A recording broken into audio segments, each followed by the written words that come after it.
naye ekyettako kinene mukisazeemu ku lw'abantu abali wano 32 bantu ettako kiki kinenemu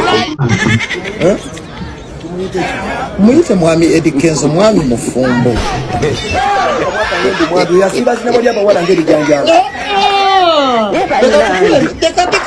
tuyanyamba abantu bakulikodinga nabawanyize olinayo obujulizi nga agiranga bugambi oba buno busungu bw'abayimbi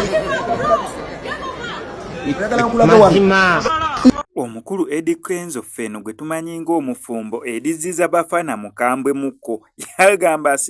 simanyi akyusa abawala ng'ebijanja bannange obusungu bwaziza bafana bwe buvaawa mbuuza question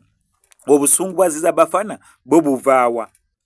yabaddeko ku live awo ne Lil Pazzo naye tebyagenze bulungi eggaali ate gye yayisizza mu Eddie Kenzo ate nayo ndala nnyo ate side endala ndaba Eddie Kenzo by the way simanyi bulungi nnyo oba video mpya nkadde ki oba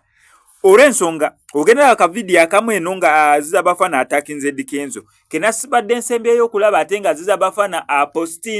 repostinze aka video ka Eddie Kenzo nga Eddie Kenzo ayogera ku sako y'abayimbi ng'agamba mbuziza bafana y'omu ku bayimbi abakyasinze okubeera nga basevinga kuki mu sako eyo nera nga almost ana miliyoni 910 mu za saving era nga aziza bafana yakaripostinze okulaga nti Eddie Kenzo musajja mulungi kyayogerako mazima songa weeri naye ate otutunuulya ate n'ekigenda maaso nkakuddiramu akatambi kyakatukawulidde bulungi akatambi kankakuddiramu keekano naye ng'eri ye ate nga sinabiranga kakuterako saawa yonna yonna Eddie Kenzo omwana olubuto luviiriddeyo ddala so saawa yonna yonna tugenda kufuna omwana namba 2 eri Eddie Kenzo agenda kubeera mwana namba 3 yes mwana namba n'oli omuwala omukulu n'oli omulala Eddie Kenzo abeera awezezza abaana bana bayirawe oli omuwala omukulu Maya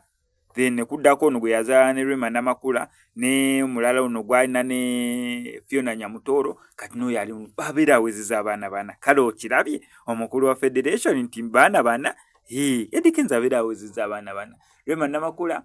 yati nawo babiri kale olabye ekkula olaba family weegeze eno baana eri babiri step daughter step son step sister step brother olaba family weewuza abantu omukaaga olaba ekkula eryo okirabye kale